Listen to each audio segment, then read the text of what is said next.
Welcome back to the Yee Podcast. My name's Parker. I'm joined by Granger and Tyler. This is like our fourth week in a row. We're really hitting strides.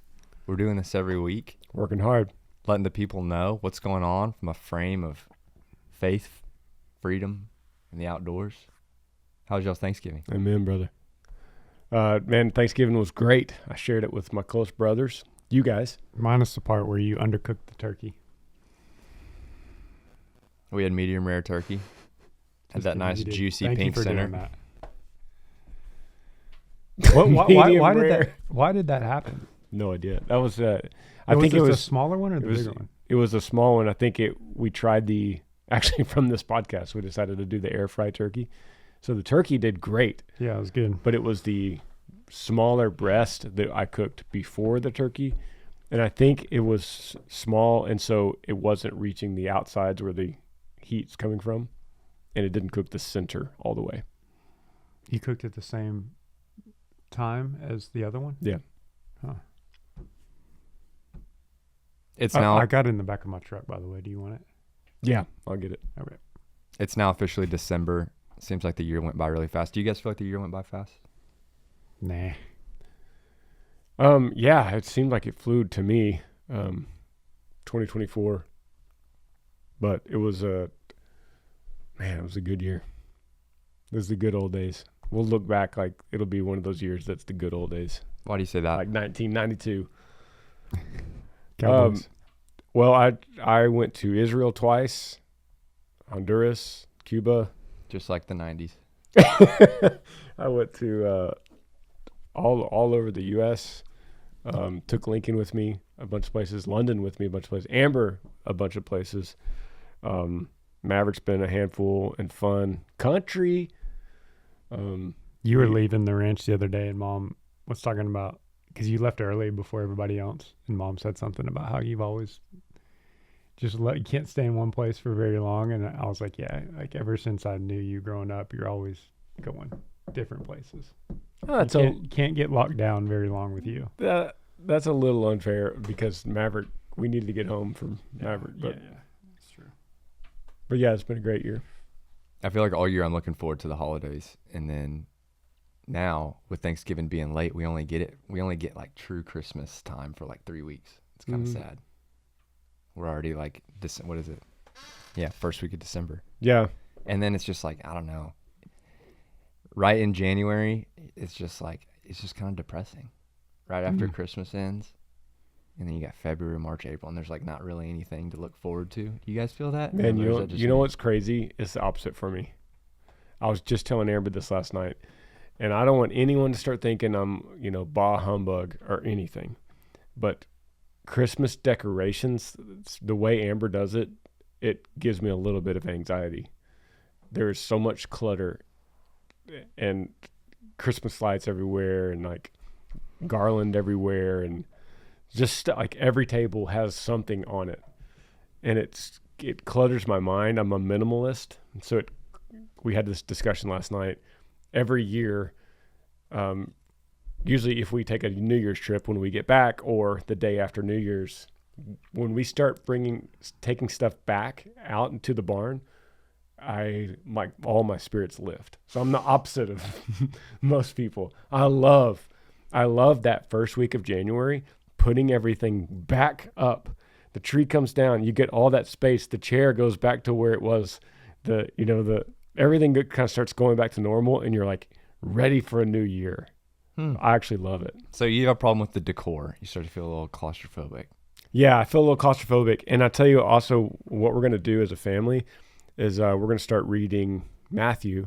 It's January, the first week of January, and I'm going to plan it out. I'm going to have a reading plan for my family where we get to the Passion Week and to the resurrection on Easter morning. So I'm going to make a reading plan with the family. Is there a plan, or are you making it? I'm making it. Is there already one that does that? No, I'm going to make it. So we're reading Luke right now as a family, and we're going to get to the end of Luke on Christmas Day. So Amber wanted to do that, so now I'm deciding we're going to start Matthew. So I'm excited about that. So January 1, we'll start Matthew, and it'll be the resurrection on Easter morning. I think that'll be really cool. Granger hates Christmas. No, it's not that at all. It's not that at all. Here's another thing I was thinking about this early this morning. All the clutter, all the stuff everywhere. Well, part of the stuff is Christmas lights, and the Christmas lights outside are bright, and so our front yard is like abnormally bright. But I had to remind myself this morning as I was reading the Bible that light, traditionally, light in a decoration for Christmas has always been a representation of light has come into the world. And now the light, and Jesus is the light, and then he becomes the light in men. So I had to remind myself through that like small anxiety of the decorations that light has come into the world, and that's why we literally celebrate light in the month of December. Candles, Christmas lights, lighting of the tree, the light, it's all light, if you think about it. The candlelight service at Christmas Eve that churches have, it's all celebrating light has now come into the world. So I have to remind myself of that. I remember hearing that it came from Europe, and it was during the darkest time of the year, during the winter, they would go cut down a big tree and bring it into the camp, and then they would burn it and have a celebration in the middle of winter as like a morale booster in the darkest times of the darkest, coldest moment of the winter. And so you guys correct me if I'm wrong, but I remember hearing that is where the tradition of having the tree and then having the lights on the tree came from initially, because it used to be they would bring a big tree in and burn it. And then the ornaments are like signs of, fruitfulness and prosperity, of like apples. I can't speak to that. Maybe someone can comment below. I don't know anything about that. I know that there is like paganism kind of laced in there. There's the traditions are kind of lost and mixed in history. I don't know exactly the history of the tree itself, but I do know the light part. The light has been celebrated as the light of the incarnation. But that's interesting stuff to think about. Were you gonna say something? I was gonna say all that matters are the presents under the tree. What's under the tree? Speaking of Christmas lights, have you guys noticed that when Amazon became really popular, like, I don't know, within the last 10 years, a lot of the old colored small Christmas lights went from being warm and vintage, and then they replaced everything with LEDs. So like Granger, your tree is like really bright LED lights. It's like bright blue and bright red. But if you look up like vintage 90s Christmas tree, it's like completely different colors, incandescent bulbs. This is the first year that I've seen on Amazon they switched it back to a lot of the old school bulbs, which is really cool. So I bought some and put them on our tree this year, and it's like the warmer colors. Are they LED? I don't think so. Are they like LED that are looking like real lights? I don't know for sure. I think. Well, are they warm when you touch them? They're warm, but they're not hot. So I don't know. Interesting. So your tree's all 1990'd up? Yeah. That's cool. Can you guys name the colors on the traditional colored Christmas lights off the top of your head? I have no idea. Name the what? The colors. Red, blue, green. There's 5.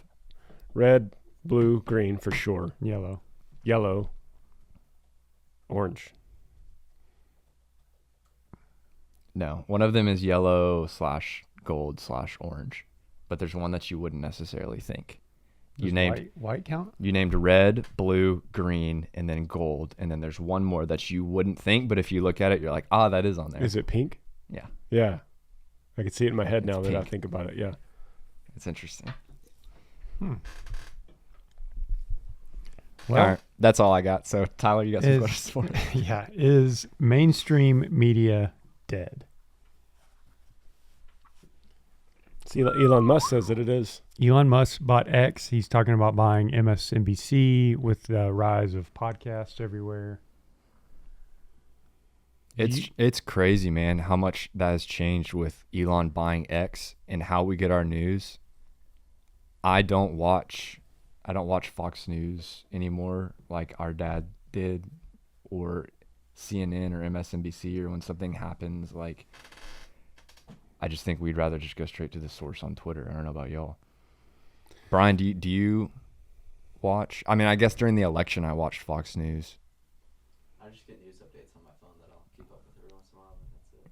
Because your phone just sends you an update of when something big happens. iPhone just sends you something. I have a few email subscriptions that come to my inbox every morning. It used to be just the Morning Brew, but now it's the Pour Over, and I think it's Preaching Today or something. Another one. Anyway, I'll be honest. I don't watch the news or listen to the media. I mean, sometimes stuff will leak into my world, but I just keep it. Jesus, family, passions, work.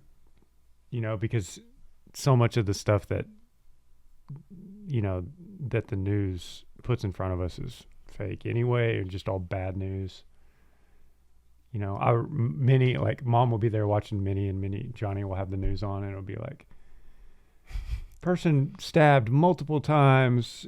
That's the 6 o'clock news. Or Yeah. I can never watch that either. And mom's, but the premise is the same of just like it just I don't want bad gossip or bad news or bad stuff just in my head. So mom's always like, change the channel, Johnny. Yeah, I have to preaching. My seminary papers, Yeah. It's always going to require current events. I'm going to need to know. Same with after midnight. And after midnight, I'm going to need to know, the movings and. I of think the that there's world. a healthy way of understanding that I would like to. That's why I asked you the other day, like, hey, where do you get just like your facts, like true facts of modern state of the world? Because I think that's important for everybody, as opposed to like the Channel 6 news where they're just bad. And then you go to bed feeling bad. Like, why do I feel bad? It's like, oh, because you just watched. Yeah, let me pull it up right now, actually. We could tell everybody what I'm looking at.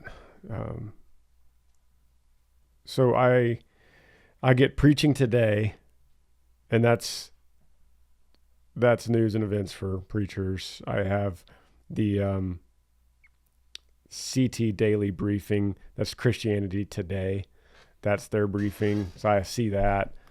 That's going to give me that world news. And then I do Morning Brew. That's very secular. And actually, it's supposed to be neutral, but it's left-leaning. But it gives me the market updates and big events that's going on. And then the last one is the Pour Over. It's another Christian. It has like a quote of the day and has U.S. You go through news. this stuff every morning? Yeah. Why? First of all, in seminary, they teach all seminary students you need to be watching the news every day. Guys like Dever every day.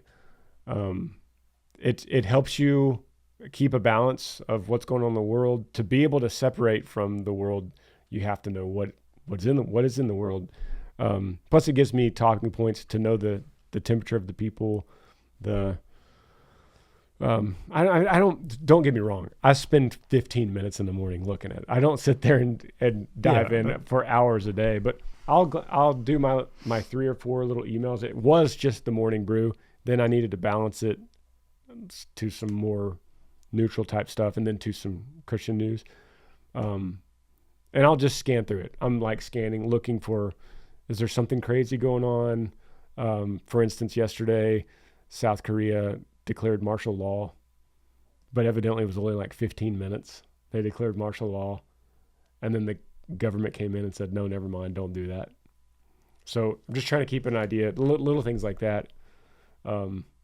Every preaching class I've taken, it always encourages you need to be scanning the news daily because you're looking for illustrations, analogies, Yeah, that makes sense. facts that you could use. In order to understand the people, you gotta hear the news of the people. If that ever got to a point where it was actually affecting me negatively, like then I wouldn't do it. But anyway, You continue watching Aggie football though. That affects you negatively. The games themselves, it's just 11. 11 times a year. We have our first ever Western launch on Friday, 10 a.m. EE.com. Pretty excited for that. Tyler went to the photo and video shoot that we did for that, which was it Heiko or Hamilton? Heiko. And how was it seeing those wrestlers there? Yeah, it was really cool. Granger, I don't know if you know, but I went, or you know that I went, but I didn't realize till I got there that this was on a ranch in Heiko, Texas, you know. Yeah. Like a coffee cup and all that, Yeah. that little area. It's right down the street from that. And there was 4 or 5 cowboys there doing some bulldogging, which is, I think, the slang term for steer wrestling, right? Where there's one horse with the rider that jumps off of the horse onto the cow and wrestles him, and then both feet have to be up, pointing in a direction for them to stop the clock. And then there's another one that I forgot the term, that basically just goes alongside him so the cow they stay in a straight line. Mm-hmm. They work together. So it starts and then you stop it. I think the world record's like just under 4 seconds. But anyway, it was really cool because 2 of the guys, one was from Ventura, California. His name's Tucker, and he's like 24. And the other guy's Justin. He's 30, and he's from Texas. And so they were modeling for our clothes, but they qualified for the NFR in Vegas at that event. So that was 2 of them that we met out of 15 in the world or U.S. I don't know how they do it, if it's world or if it's just U.S. But 2 of them, best of the best. So it was cool to watch them do it. They were really good. That is cool. So, yeah, it was good. That is releasing this Friday at 10 a.m., December 6th. They were trying to talk you into doing it, but you weren't going to do it, huh? Yeah, that's why I know their age, because I asked them how old they were. I was like, man, I just don't think my back could do that. Well, first of all, it wasn't going to be jumping from a horse. It would just be like running alongside the cow and doing it. But I was like, man, there's more risk than reward in me doing that. So I passed. Brian has a really cool video that we're going to be releasing from some of the footage from that. Tyler, you want to hit one more question? Yeah. We're kind of jumping all over the place here, but thanks. Shout out to Zach for helping us with some good questions here. But the apocalypse happens and you have $10 to spend on your setup. So you got $10. $5 gets you a military Humvee. $4 gives you an AR-15 and ammo. $3 gives you a med kit. $2 gives you water filtration system, and $1 gets you a 1-month food supply. How are you going to spend your $10? Thanks, Brian. Maybe Brian could put this up on the YouTube. Go first. $5 Humvee. Oh, I see it up here. So $5. It's not really $5. These are just the rations. You get 10 rations, basically, we should say. You get 10 rations, and for 5 rations, you get a Humvee, 4 rations, an AR, ammo, 3 rations med kit, 2 rations water filtration, and 1 ration 1 month food. So I'm gonna This is too easy. It's too easy. Yeah. Man. I'm letting Granger go first. Okay, I guess I'll get a med kit. That gets me to 7. Wait, what? What was your first one? Oh, 7 left. Yeah, 7 left. And then I'm gonna do 3 waters and 1 food. That gets me to 10. So 3 waters, 1 med, and 1 food. Oh, you're doubling up. Yeah. You got 3 water filtration systems? Is that what you're I saying? think you just need one system. It's a system. Is this for my family? Oh, the system works for. Yeah, it's just like a filtration. Go find a pond or creek. So let's just call it infinite clean water for $2. Okay, infinite clean water. Zach says from the other You side only of the need room. one. Okay, then I'm gonna do. I'll do a med kit that gets me to 7, and then I'll do water kit that gets me to 5. and I'll do. I mean, that AR is just too expensive. That's too expensive. I think I'm gonna go. I think I'm gonna do $5 of food supply. 5 months of food. Wow. Nice. Okay. I didn't think about doubling up. All right. So yeah, it's a no-brainer to me. I'm picking the AR and ammo first, 100%. Okay. I can always scrounge for food, scrounge for water. Yeah. So I'm doing the AR. That's $4. What are you using the AR for? Because are you hunting? Well, it's the apocalypse. So there's going to be crazies. There's going to be people trying to take over your land or your place. I don't know. Just give me an AR. And there's some form of safety that I feel having one. And then I'm going to do the med kit. So I'm at $7. I'm going to do water filtration. That's $9. And then 1 month food supply is $10. Definitely don't need a Humvee. Okay. Yeah, the Humvees, once you run out of gas, that's just going to become a burden. Double up 2 Humvees. Once you run out, hey, by the way, once you run out of ammo, you got the same problem. Well, yeah, but in my defense, it just says plus ammo. It doesn't say how much. Okay, Parker? I'm going $2 for the water filtration system. That leaves me $8. Like that quick math. That was quick. With my remaining $8, I'm going to go 8 months of food. And then with all of that food, I'll trade. And as issues come about, all right, listen. I'll ration out. Listen, here's the problem If I with need a that. gun. Here's the problem with that. If I know who has the food and I got the AR, who's got the power? If I find you and I got my AR and I'm trying to feed my starving family and you just got a bunch of food, I'm like, bro, you got to give me that food or I'm going to kill you. We're talking apocalypse. So I'm preaching gospel. So I'm not into trying to kill anybody really. So Okay.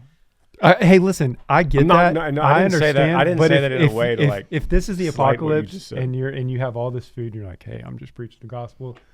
Who wants food? Like I'm saying you're just gonna get a crazy that comes in AR and starts blasting people and like I've got to survive for my baby over here. All right. So I'm going 2 ARs double fisted and then ARs. water filtration system.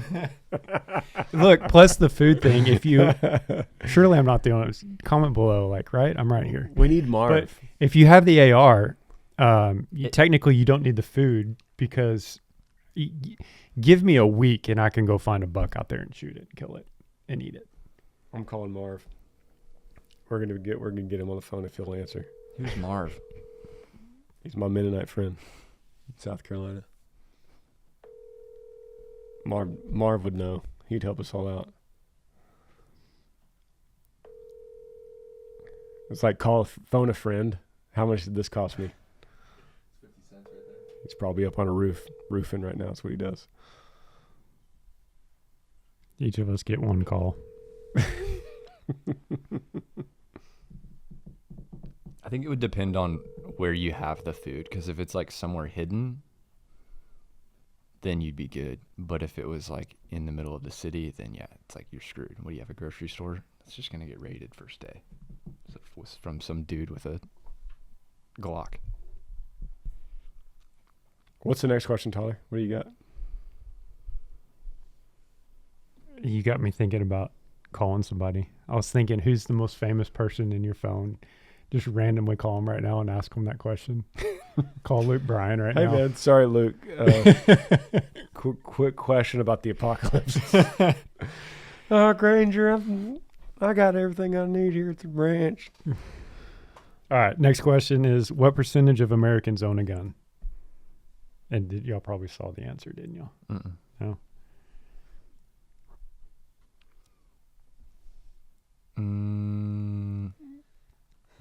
How does it compare to the turkeys last week? 40%. Yeah. 40%? 40% of all Americans. I'm going to say 28. The answer is 32. Ooh, that was close. Okay, next question. Rapid fire here. Guess the top 5 country artists. Wait, real quick. How many of us in this room own a gun? Oh no, man! Are you trying to get the ATF on us, bro?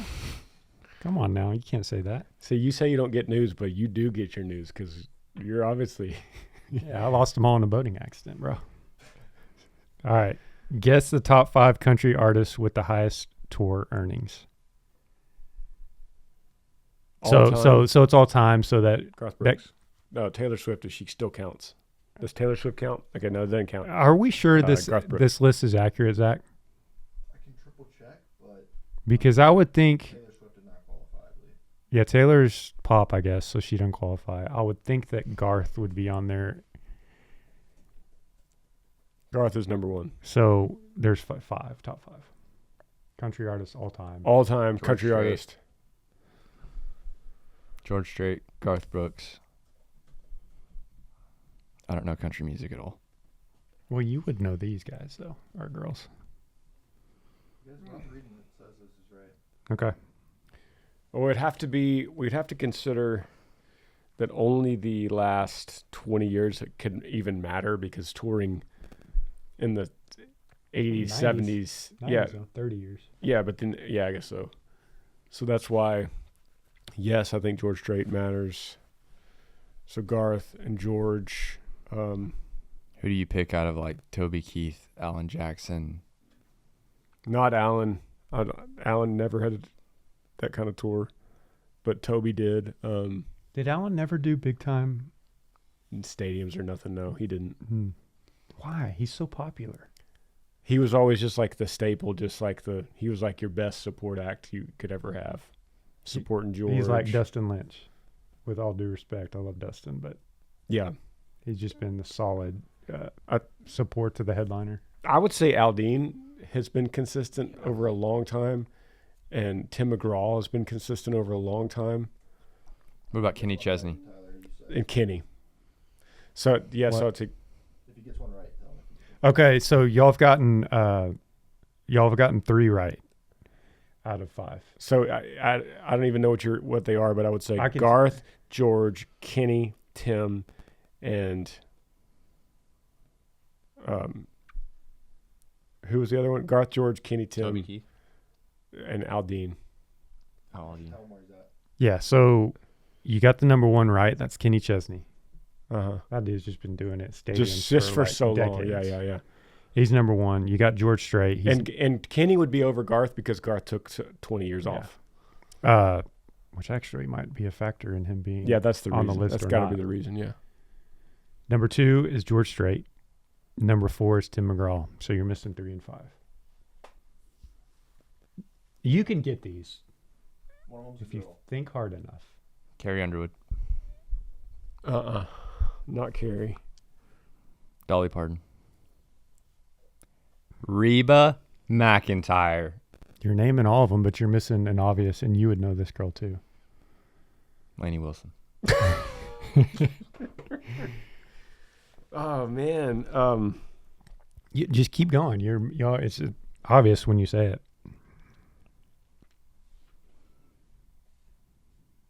Let's go, girls. Oh, Zach. I guess so. I mean, I guess Shania would be it, but she hasn't been really consistent either. Shania's 5. Says she's 5, yeah. So you're So missing. Shania's over Garth. According to the list that I got from Zach, I'll send you the link. Shania Twain has out-toured grossed Garth. let's just say that's anomaly. Because that's mind blowing to me too. But you're Like I get Kenny. Kenny is a businessman. He is all about business. It's not about art to him. he's not a It's businessman. it's He's not a about- business man. It's not about philosophy for him. It's not about art. It's not about. If you want to check the sources, I just sent them to Tyler. So we know Kenny's in. We know Garth's in. I regret that George is in. I know Tim's in. Now you're saying Shania, so that's leaving one more. You It's not Toby. You were close with Aldean. Let me put it in that era.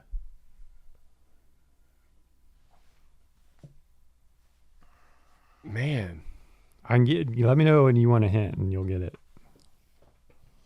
close with So Aldean. Aldean would be like prime 2008 to 2015. So we're not talking about Rascal Flatts, right? That's the era, but that's not the answer. I'm trying to think of something that I'm not thinking of. Zach. He wants this to go. He's pushing it along. So it's Did Luke you hear Bryan. him? Is it Luke? Yeah. It is? Dude, that guy's been doing it every year for a high level since like what? 2000? 20 years of amphitheaters and arenas. Yeah. So it's Kenny Chesney, George Strait, Luke Bryan. Wow, that would piss people off. Tim McGraw, Shania Twain. Tim McGraw, Shania Twain. I've been on 2 of those. Luke and Kenny. Then it's Toby, then Aldine. Then Toby and Aldine. Okay, that's 6 and 7. They're their first 2 out. And Garth is still not in the top 7. Says Garth 13. It must be because he took 20 years off. It has to be. Alan Jackson is number 18. Yeah. Luke Combs is number 19. Luke is rising fast, and so is Morgan. Morgan's number 14. Garth is 13. It'd be interesting. Do you think Morgan tours another 10 years? No, but I think Luke does. How is Taylor Swift number 9 on that? I think Morgan has either a existential crisis or a genre change or a early retirement. It's interesting thinking Something like about that. the type of person that it requires to tour for 20 plus years. So- Like that either takes mental toughness or a love of the game or That's why Kenny's number 1. Kenny beats everyone when it comes to that. He's not Wow. he's not married. He has no kids. He does nothing but think about the next tour or the next album. How does that not get monotonous? He has compartmentalized. This is my business, and I got an island I'm gonna go to. I'm gonna sit on my island and soak in some sun and play guitar. Then I'm gonna spend 6 weeks coming up with the new tour. Margaritaville dude was the same way. Jimmy Buffett. Jimmy Buffett. It was like, let's just think about this is a business. I don't care if I'm cool. I don't care if I'm collabing with the top whatever. I don't care. I'm just going to do my thing and not let everything else affect me. Kenny never gets drunk. He never gets high. He's never on the front page of some, like beating his wife. In fact, he's not even married. He was married one time and was annulled in like 6 months. No kids. Like the dude is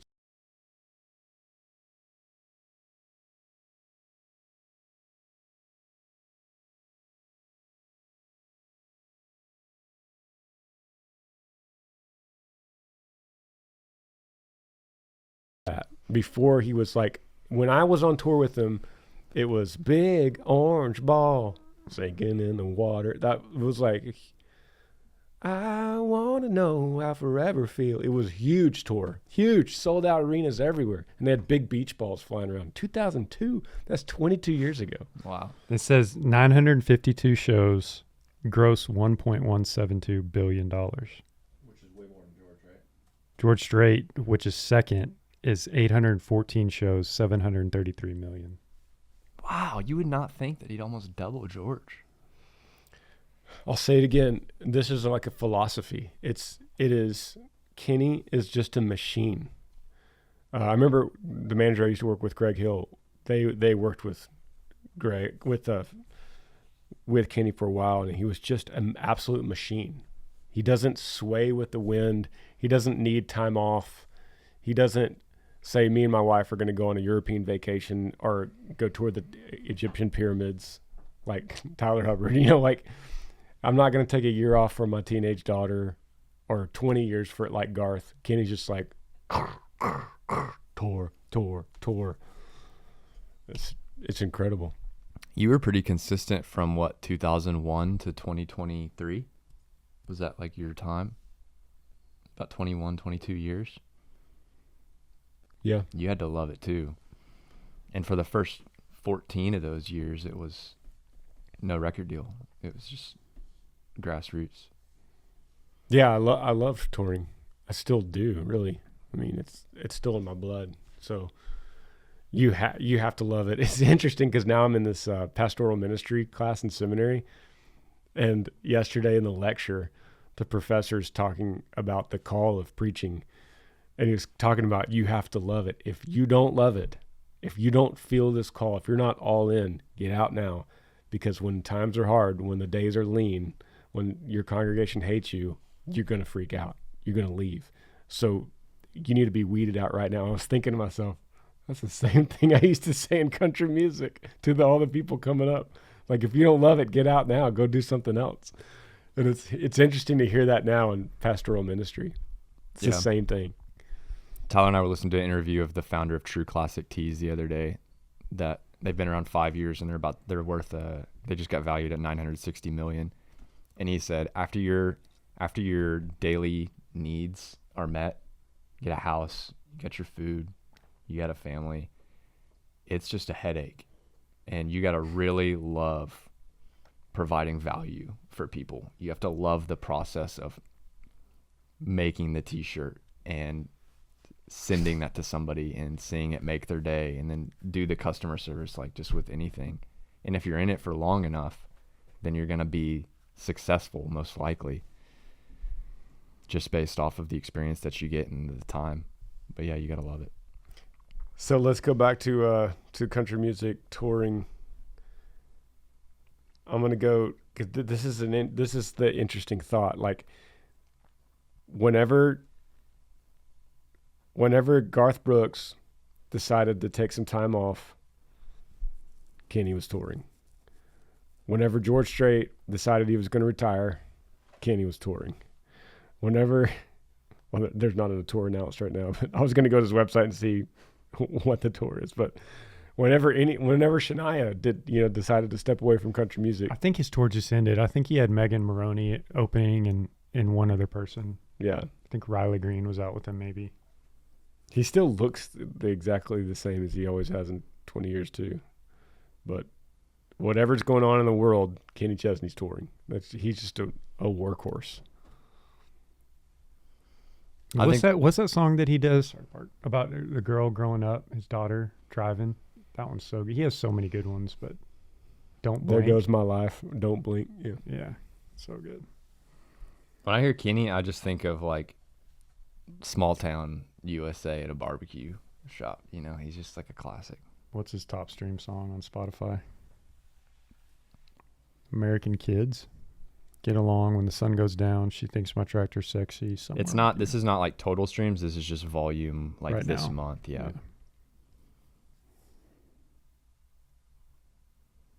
All right, I got one more question. Great. Zach said I can skip it, but I'm going to say it anyway.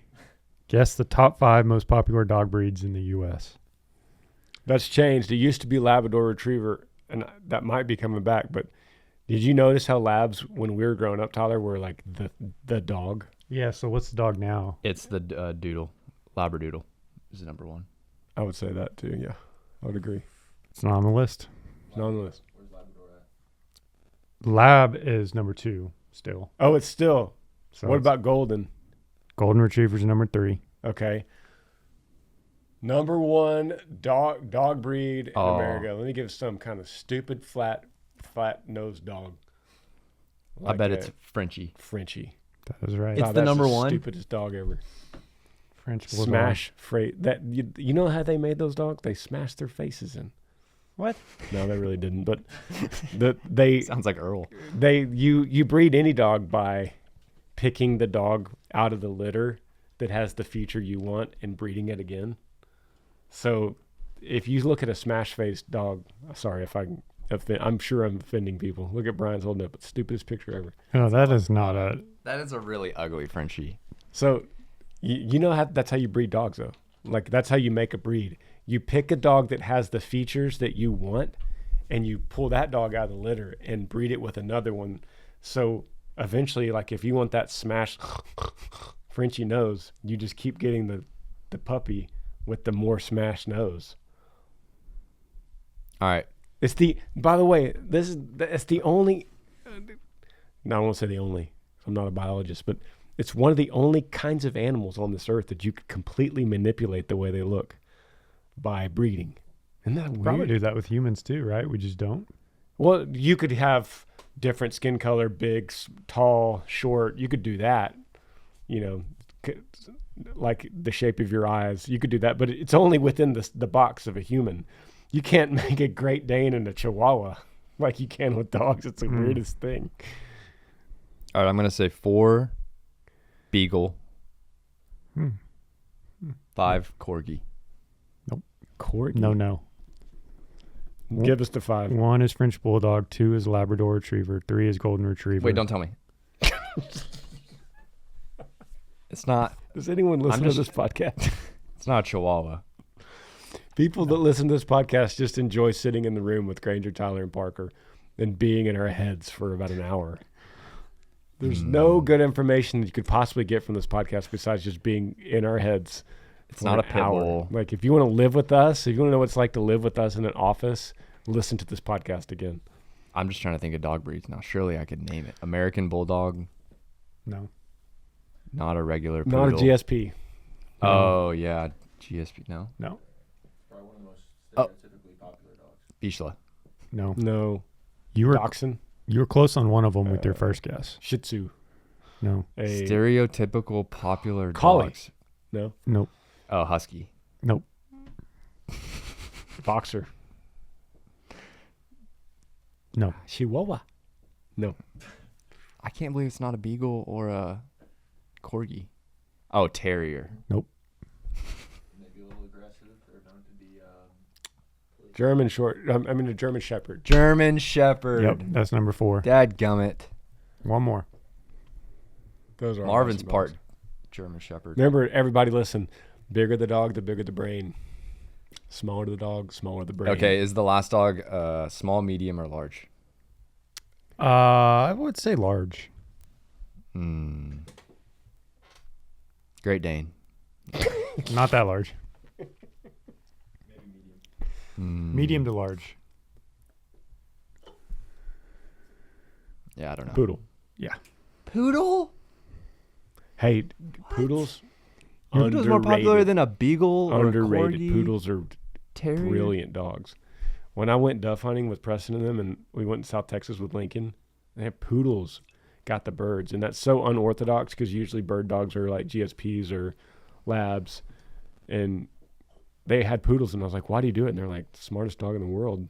Really? They've been known over the years for being bougie, but they are great bird dogs, poodles. Interesting. All right. We'll call it there. Thank you guys for listening. We'll see you next week on the podcast.